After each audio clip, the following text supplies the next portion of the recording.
Di sebuah desa kecil bernama Sukamulya, kehidupan warganya berjalan sederhana.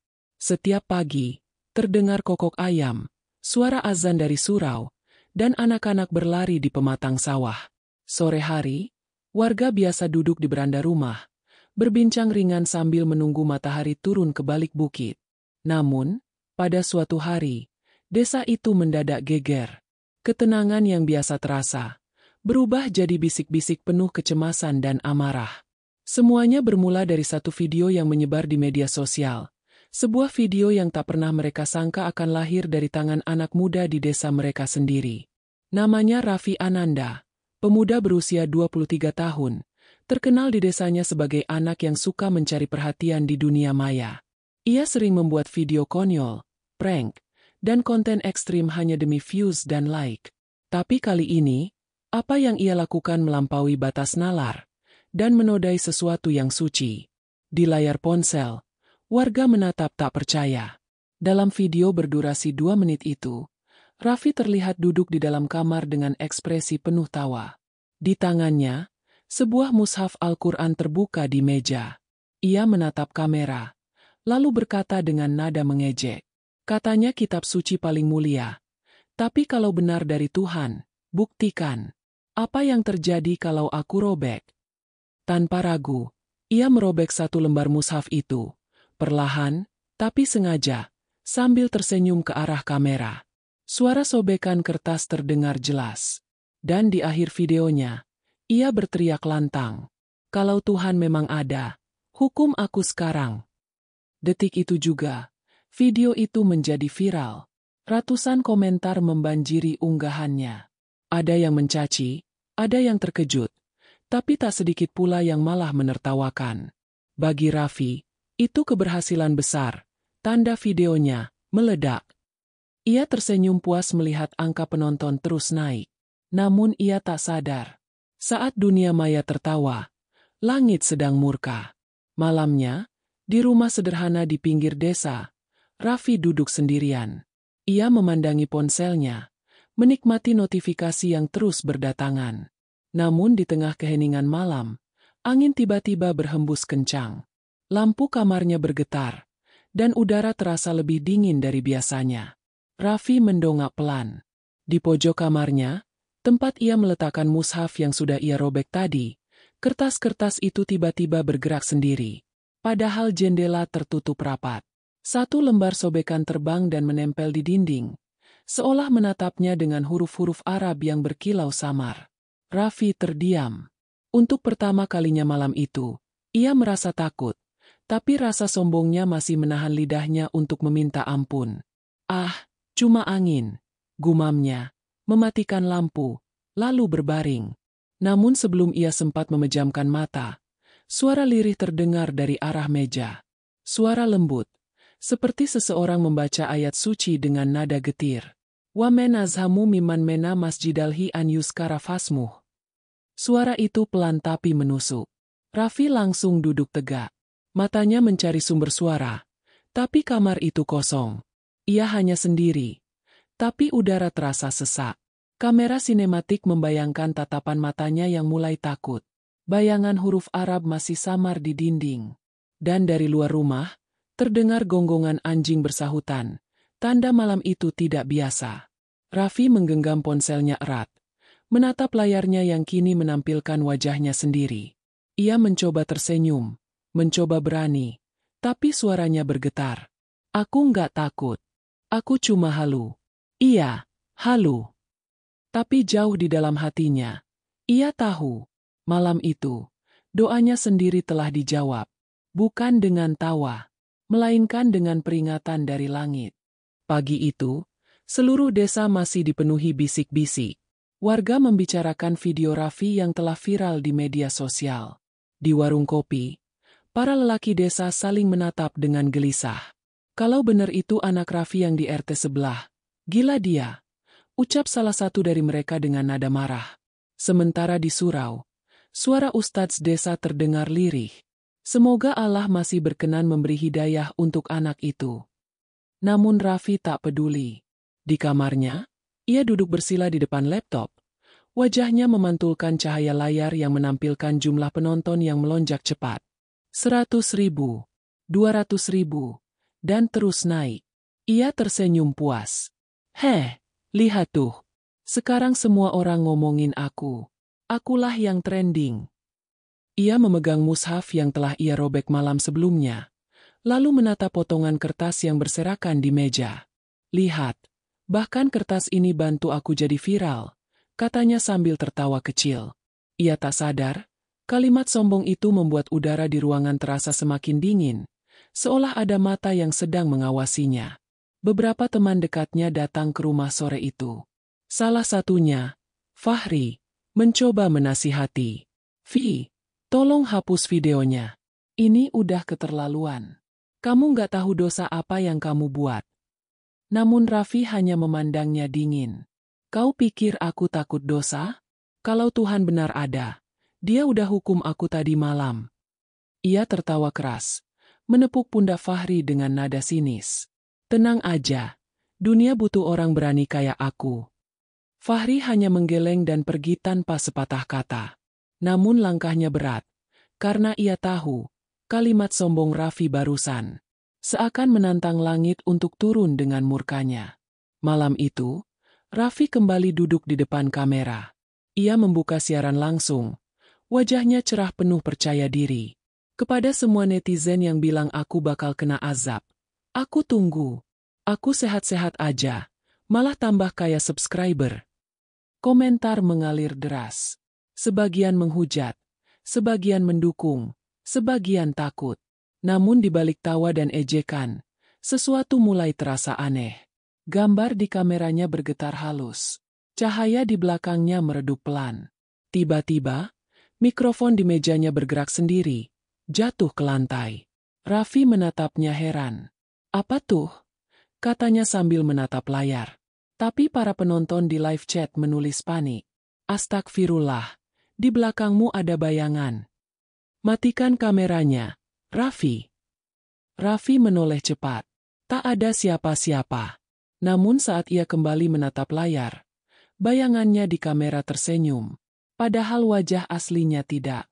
Ia terdiam. Napasnya mulai berat. Keringat dingin menetes di pelipisnya.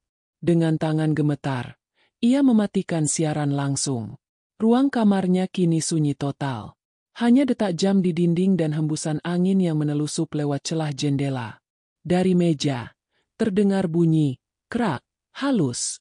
Potongan kertas mushaf yang ia sobek malam sebelumnya berubah warna menjadi hitam pekat, seolah terbakar dari dalam. Raffi terpaku.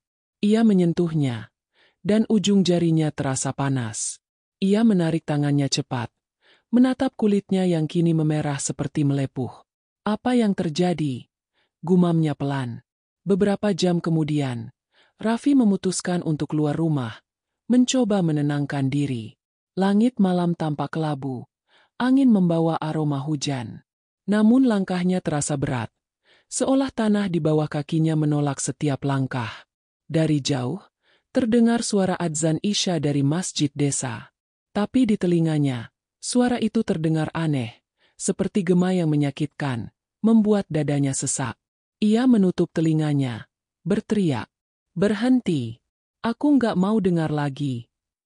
Namun suara itu justru semakin jelas, menggema di dalam pikirannya, menembus seluruh kesombongan yang ia bangun sendiri.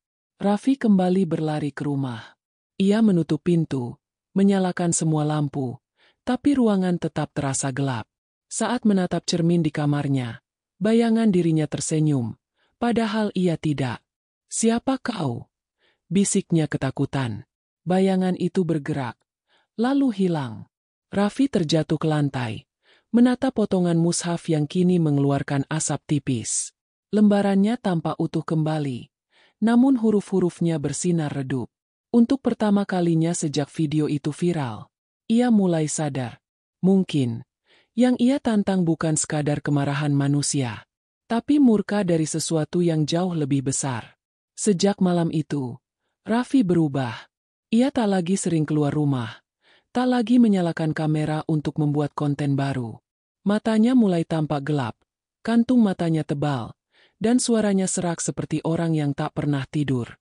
Namun tetap saja, ia belum mau mengakui bahwa ada sesuatu yang salah. Pagi-pagi, ibunya mengetuk pintu kamarnya.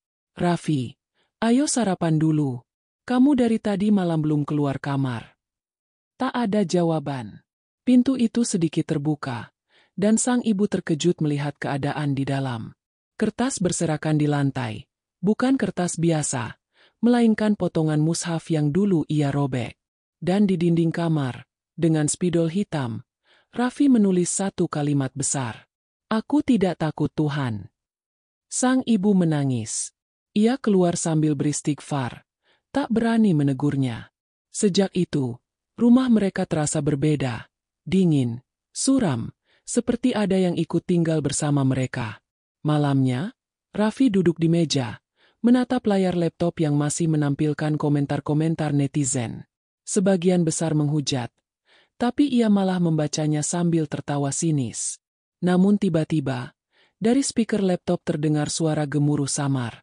Padahal tidak ada video yang sedang diputar. Suara itu makin lama makin jelas, seperti seseorang melantunkan ayat suci dengan gema yang berat dan jauh. Raffi tertegun. Apa ini? Ia mematikan laptopnya. Tapi suara itu masih ada. Sekarang suaranya datang dari arah lemari, tempat ia menyimpan mushaf yang sudah ia robek. Ia melangkah perlahan, membuka pintu lemari dengan tangan gemetar. Lemari kosong, tapi dari dalamnya keluar hembusan udara dingin yang membuat bulu kuduknya berdiri. Dan di bagian dalam pintu, tampak bekas tulisan Arab yang entah dari mana munculnya, seperti tercetak oleh cahaya. Raffi mundur dengan napas terengah. Jantungnya berdegup cepat. Malam berikutnya, gangguan semakin sering terjadi. Kadang ada suara langkah kaki di atap rumah, padahal tak ada siapa-siapa. Kadang ia mencium aroma dupa yang menyengat, padahal ia tak pernah menyalakan apapun. Dan yang paling menakutkan, setiap kali ia hendak tidur, ia mendengar suara yang berbisik di telinganya. "Bukankah kau bilang tidak takut?" Ia terbangun dengan tubuh gemetar. Setiap malam, suara itu makin jelas. Setiap pagi, tubuhnya makin lemah. Hingga suatu malam, saat hujan deras mengguyur desa, listrik padam. Raffi menyalakan lilin, lalu duduk di sudut kamar sambil menatap bayangan dirinya di cermin.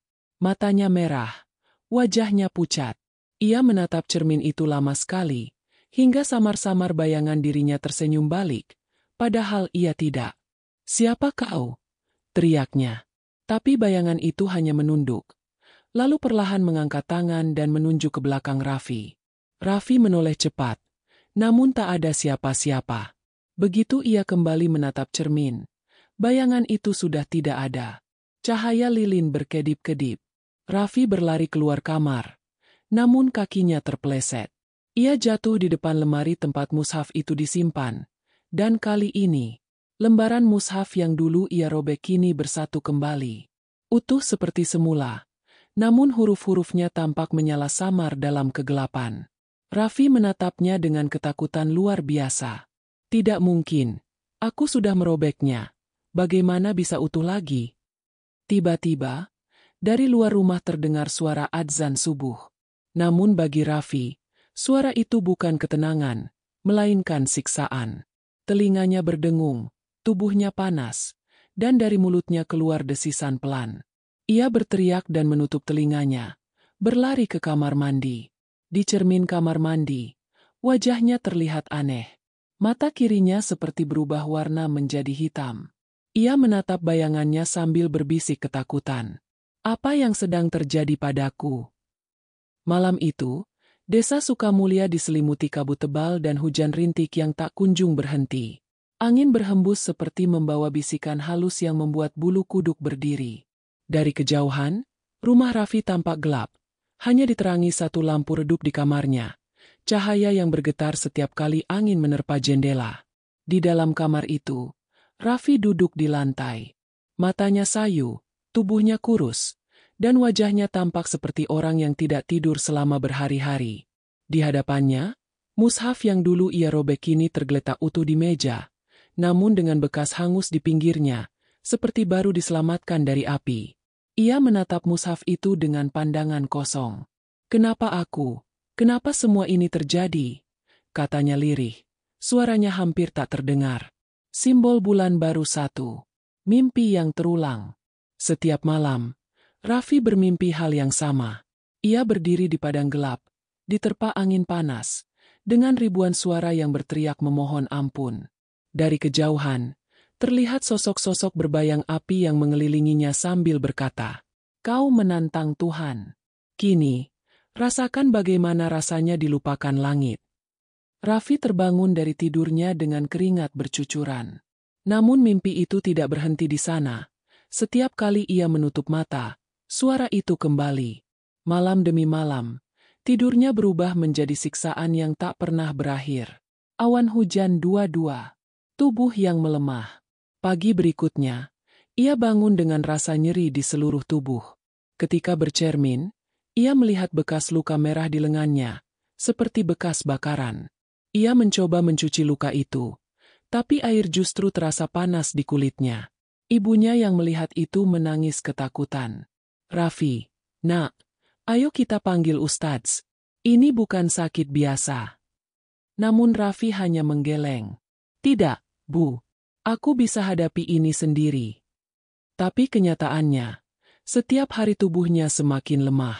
Suatu kali, tetangga melihatnya berjalan di halaman rumah dengan wajah pucat. Matanya kosong, dan tubuhnya gemetar seolah menahan beban yang tak kasat mata. Tanda tegangan tinggi 3. Suara dari langit. Malam Jumat, hujan turun deras. Di tengah suara hujan, terdengar suara azan dari masjid.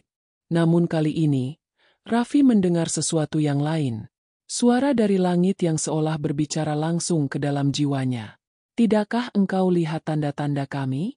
Mengapa engkau masih menantang Tuhanmu?" Raffi menutup telinganya, berteriak sekencang-kencangnya. "Hentikan! Aku tidak percaya! Aku tidak percaya!" Namun semakin keras ia berteriak, semakin keras pula suara itu menggema di dalam pikirannya. Lampu di kamarnya padam seketika. Satu-satunya cahaya kini berasal dari mushaf di meja yang bersinar samar, seolah mengeluarkan cahaya lembut yang menembus kegelapan. Api 4. Azab yang tak terhindarkan. Raffi mendekati mushaf itu perlahan. Tangannya bergetar. Begitu jarinya menyentuh sampulnya, tubuhnya langsung tersentak mundur seperti kesetrum. Suara keras bergema di dalam kamarnya. Dan dari cermin di hadapannya, ia melihat bayangannya sendiri tersenyum jahat. "Sekarang kau tahu siapa yang kau tantang," bisik suara itu. Lalu, semua benda di kamarnya berjatuhan, gelas pecah, lampu terlempar. Dan di luar, petir menyambar tepat di atap rumahnya, membuat seluruh desa kaget. Warga berdatangan, namun pintu rumah Raffi terkunci dari dalam. Ibunya menangis sambil memanggil, "Raffi, bukakan, nak." "Astagfirullah, buka pintunya." Dari dalam kamar, terdengar suara Raffi meraung, campuran antara tangis, ketakutan, dan penyesalan. Namun sesaat kemudian, semuanya hening. Pagi menjelang. Saat pintu didobrak, warga menemukan Raffi terbaring tak sadarkan diri di lantai. Tubuhnya dingin. Di sekelilingnya terdapat lembaran mushaf yang kini bersinar putih lembut. Dan wajah Raffi tampak tenang, seperti seseorang yang baru saja terbebas dari penderitaan panjang. Namun di tembok kamarnya, tertulis dengan darah, "Aku percaya." Tapi sudah terlambat. Pagi itu, suasana desa masih diselimuti keheningan aneh. Rumah Raffi kini menjadi pusat perhatian. Warga berdiri di luar pagar, berbisik-bisik sambil menatap genteng yang gosong akibat sambaran petir semalam. Udara terasa berat, seperti membawa sisa-sisa ketakutan dari malam sebelumnya. Di dalam rumah, ibunya duduk di samping jenazah Raffi yang kini terbujur kaku. Air matanya sudah kering. Di samping tubuh anaknya, mushaf yang dulu dirobek kini tampak bersih, putih, dan utuh, seolah tidak pernah disentuh oleh manusia. Namun yang membuat bulu kuduk berdiri, lembaran pertama mushaf itu terbuka sendiri, menampilkan ayat dari surah Al-Maidah ayat 44. Barang siapa tidak memutuskan perkara menurut apa yang diturunkan Allah, maka mereka itulah orang-orang yang kafir. Seketika, ustadz desa yang datang untuk memandikan jenazah langsung menunduk. Suara takbir pelan terdengar dari bibirnya. Allahu Akbar. Sungguh, ini tanda yang tidak biasa. Bulan Sabit 1. Rumah yang tak pernah tenang. Sejak kejadian itu, warga yang melewati rumah Raffi mengaku sering mendengar suara aneh di malam hari. Kadang seperti orang menangis. Kadang seperti seseorang membaca istighfar lirih. Ada juga yang mengaku mencium bau asap dan bunga melati bercampur wangi kayu gaharu dari arah rumah itu. Salah seorang tetangga, Pak Dullah, berkata sambil berbisik di warung. Aku lihat sendiri semalam. Jendela kamarnya terbuka sendiri. Dan dari dalam, ada cahaya putih kayak pelita. Namun yang paling mengejutkan, setiap kali azan berkumandang, suara itu ikut berhenti. Seolah rumah itu pun masih tunduk pada panggilan ilahi, meski penghuninya sudah tiada. Awan hujan 22. Mushaf yang tak bisa diangkat. Hari ketiga setelah kematian Raffi, ustadz desa bersama beberapa warga berencana memindahkan mushaf ke masjid agar lebih terjaga. Namun ketika mereka mencoba mengangkatnya, mushaf itu tidak bergeser sedikit pun dari tempatnya. Padahal meja itu ringan, bahkan kayunya lapuk. Tapi mushaf itu seolah menempel pada permukaan, tak bisa diangkat. Ustadz Rahman mencoba membaca ayat suci di dekatnya. Begitu selesai, mushaf itu bergerak sendiri, menutup perlahan seolah sedang menghormati bacaan Al-Quran yang baru dibaca. Semua orang tertegun. Tak ada satupun yang berani berbicara. Matahari terbit 3. Datangnya ulama dari jauh. Beberapa hari kemudian, datanglah seorang ulama dari luar kota, Kiai Mahfudz, seorang ahli tafsir dari pesantren di Tasikmalaya. Beliau datang setelah mendengar kabar dari muridnya yang sempat menyaksikan kejadian itu. Dengan langkah tenang, beliau memasuki rumah yang kini sepi itu. Duduk di depan mushaf, beliau membaca basmalah lalu menatap lembarannya dalam diam. Anak ini pernah menghina kalam Allah. Tapi lihatlah, Allah tidak menghukumnya dengan kebinasaan semata. Dia beri tanda, agar orang-orang di sini belajar, bahwa ayatnya akan selalu menjaga kehormatannya sendiri. Lalu Kiai Mahfudz menutup mushaf itu perlahan dan berkata kepada warga, "Jangan sentuh, biarkan tetap di sini. Rumah ini akan menjadi saksi bahwa Al-Quran bukan sekadar tulisan, ia hidup, dan ia membalas dengan cara yang tidak bisa dijelaskan oleh manusia." Bel 4. Perubahan di desa. Sejak kejadian itu, Desa Sukamulya berubah. Masjid yang dulu sepi kini ramai setiap waktu salat. Pemuda-pemuda yang dulunya sibuk dengan ponsel kini ikut duduk di majelis taklim. Bahkan beberapa konten kreator muda yang dulu sering membuat lelucon tentang agama kini menghapus semua video mereka. Salah satu di antara mereka berkata, "Setelah lihat apa yang terjadi sama Raffi, aku sadar, bercanda dengan agama bukan hal kecil. Dunia boleh menertawakan, tapi langit bisa membalas kapan saja." Matahari dengan awan kecil 25. Akhir yang tenang. Beberapa minggu kemudian, hujan turun lagi di desa itu. Namun kali ini bukan hujan petir, melainkan hujan lembut yang membawa kesejukan. Ibu Raffi duduk di beranda rumah sambil memandang sawah yang mulai menghijau. Di sebelahnya, mushaf yang dulu tak bisa disentuh kini bisa dipegang kembali, dan ketika ia membuka halamannya, ayat pertama yang tampak berbunyi, "Dan janganlah kamu berputus asa dari rahmat Allah." Quran Surat Yusuf 87.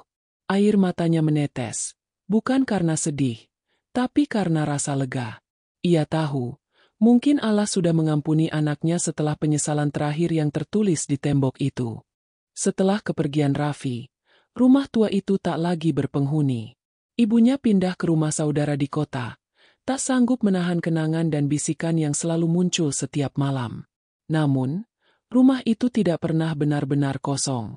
Warga desa sering melewatinya dengan langkah cepat. Apalagi setelah senja turun. Karena setiap kali malam tiba, selalu ada tanda-tanda aneh yang membuat siapapun merinding. Simbol bulan purnama 1. Cahaya dari dalam rumah.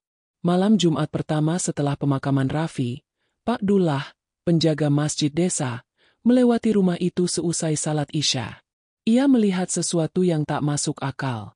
Dari dalam kamar yang dulu ditempati Raffi, terlihat cahaya putih lembut menembus celah jendela. Bukan cahaya lilin, bukan pula cahaya lampu, tapi seperti cahaya yang memantul dari air yang tenang. Dengan langkah hati-hati, Pak Dullah mendekat, memanggil pelan. "Assalamualaikum?" Tak ada jawaban. Namun dari dalam, terdengar suara orang membaca Al-Quran.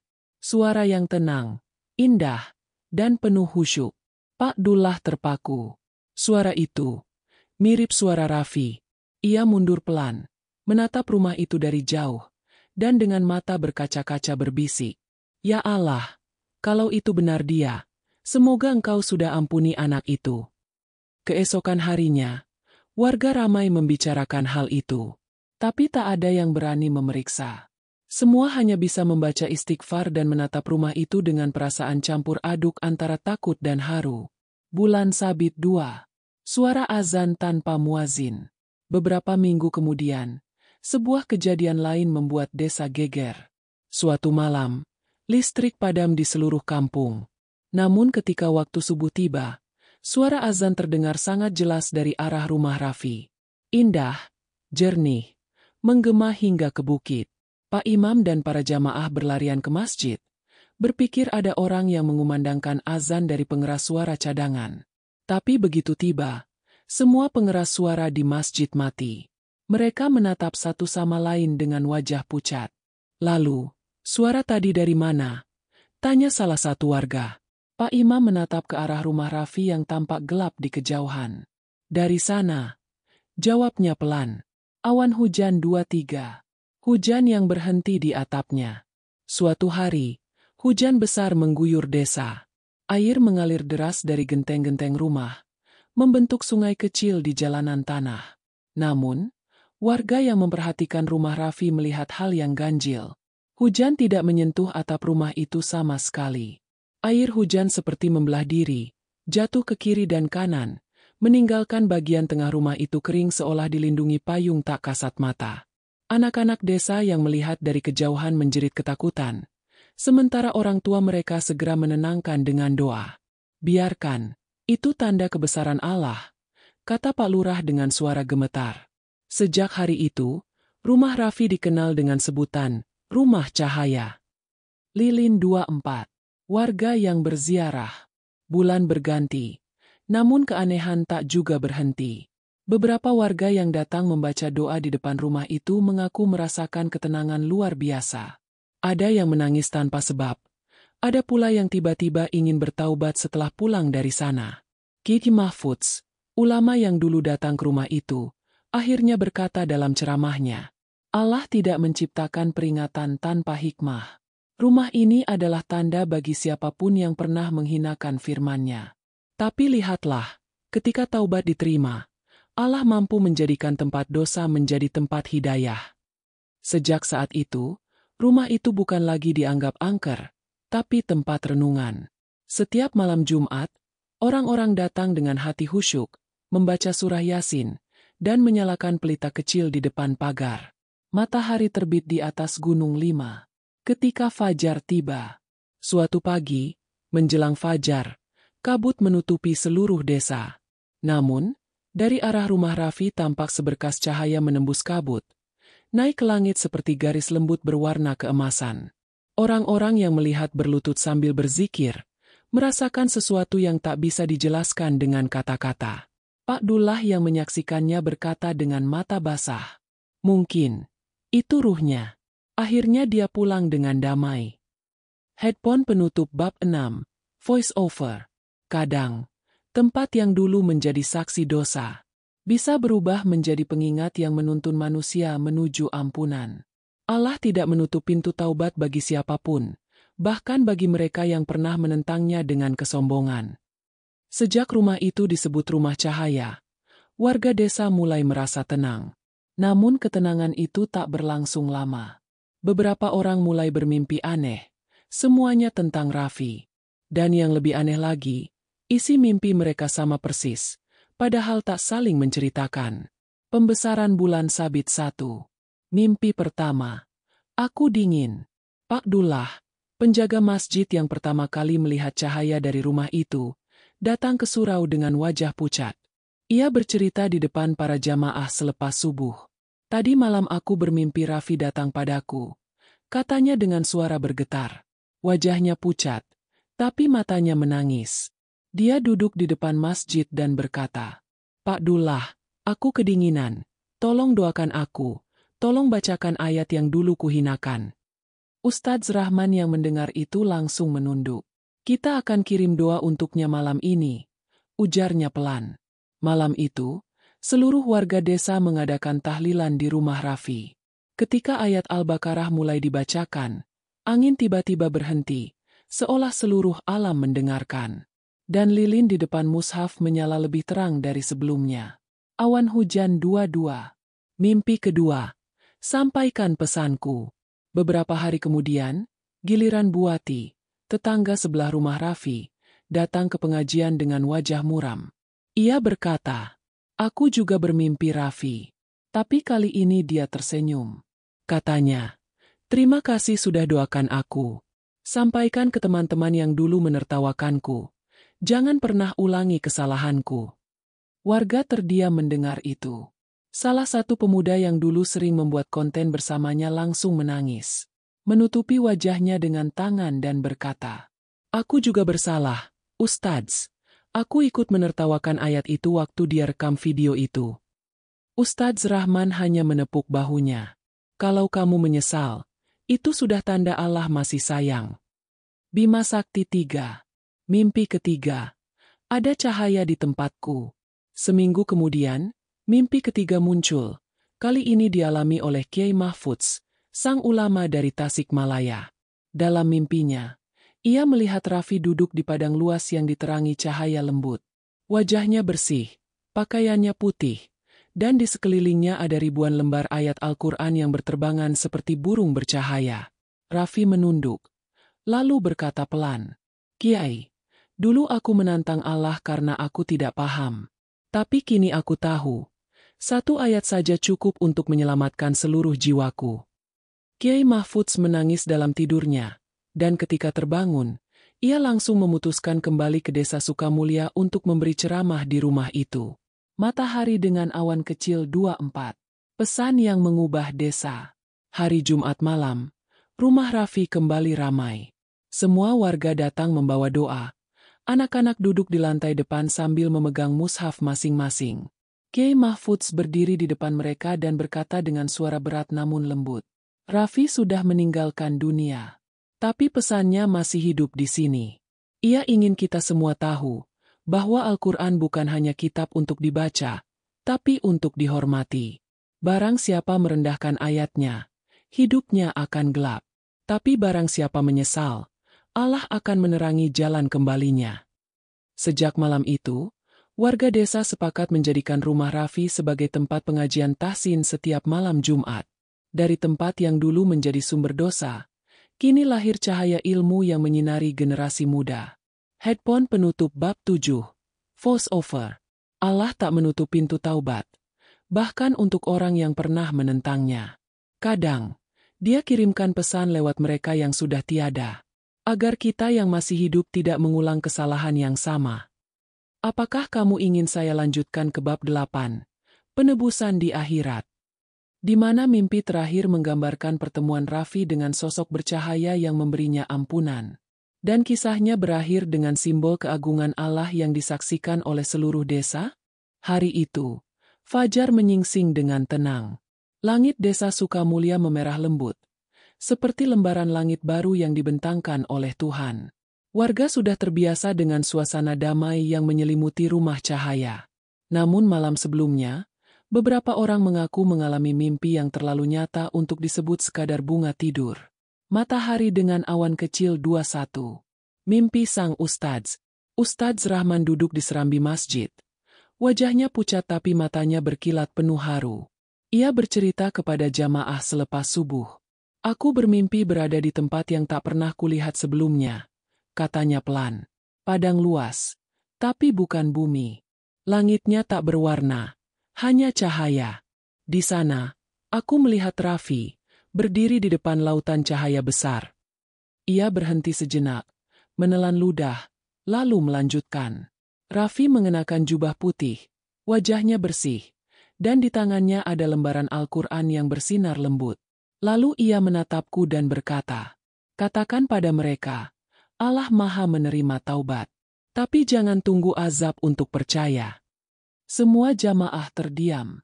Beberapa meneteskan air mata tanpa sadar. Awan 22. Cahaya yang turun di kuburan. Siangnya, ketika warga berziarah ke makam Raffi, awan tebal tiba-tiba terbuka, dan seberkas cahaya turun menimpa pusaranya. Cahaya itu lembut, tidak menyilaukan, tapi menenangkan. Seekor burung putih terbang melintasi makam itu, lalu menghilang ke arah masjid. Pak Dullah yang melihat kejadian itu hanya mampu berucap, "Subhanallah, mungkin itulah tanda ampunan yang dijanjikan." Kiai Mahfudz yang ikut hadir berkata pelan, "Allah tidak butuh waktu lama untuk memberi pengampunan pada hamba yang benar-benar menyesal. Yang penting bukan berapa besar dosanya, tapi seberapa dalam ia menangis karena dosa itu." Pelangi 3. Pertemuan di alam cahaya. Malam harinya, Kiai Mahfudz kembali bermimpi. Ia melihat padang putih luas tanpa batas, seperti laut cahaya yang hidup. Di tengahnya, Raffi berdiri dengan wajah damai, matanya bersinar. Dari kejauhan, datang sosok bercahaya, tinggi, berwajah teduh, dan berpakaian putih bersih. Sosok itu mendekat dan meletakkan tangan di bahu Raffi, lalu berkata dengan suara lembut, "Ketika engkau menantang Tuhan, kau tersesat dalam gelap. Tapi ketika kau menangis memohon ampun, aku menjemputmu dengan kasih." Raffi menunduk dan menangis. Lalu, cahaya di sekitarnya semakin terang hingga seluruh pandangan Kiai Mahfudz menjadi putih. Dan ia terbangun dengan air mata menetes di pipinya. Matahari terbit 4. Tanda terakhir di desa. Keesokan paginya, warga menemukan sesuatu di halaman rumah Cahaya. Di atas tanah yang lembab, tercetak ayat yang samar seperti bekas cahaya yang pernah menyentuh bumi. Sesungguhnya Allah mengampuni dosa-dosa semuanya. Sesungguhnya Dialah yang Maha Pengampun lagi Maha Penyayang. Quran Surat Az-Zumar 53. Tak ada yang tahu dari mana cahaya itu berasal. Namun sejak hari itu, rumah itu menjadi tempat zikir dan pengajian anak-anak desa. Suara mereka membaca Al-Quran setiap sore menjadi lantunan paling indah yang menggantikan sunyi. Merpati 25. Akhir yang damai. Bertahun-tahun kemudian, rumah itu tetap berdiri. Papan-papan tuanya mulai lapuk, tapi mushaf yang disimpan di dalamnya tetap utuh dan wangi. Setiap kali dibuka, lembaran pertama selalu menunjukkan ayat yang sama. Dan rahmatku meliputi segala sesuatu. Warga menyebutnya mushaf pengampunan. Bagi mereka, kisah Raffi adalah pelajaran abadi, bahwa tak ada dosa yang terlalu besar untuk dimaafkan, asal hati benar-benar kembali kepadanya. Headphone penutup bab 8, voiceover akhir. Raffi menantang langit, dan langit menjawab, tapi bukan dengan petir, melainkan dengan rahmat. Karena Tuhan tidak mencari orang yang sempurna. Ia mencari hamba yang mau kembali meski datang dengan luka dan penyesalan. Dan ketika seseorang benar-benar bertaubat, bumi yang dulu menjadi saksi dosanya, kini akan menjadi tempat lahirnya cahaya.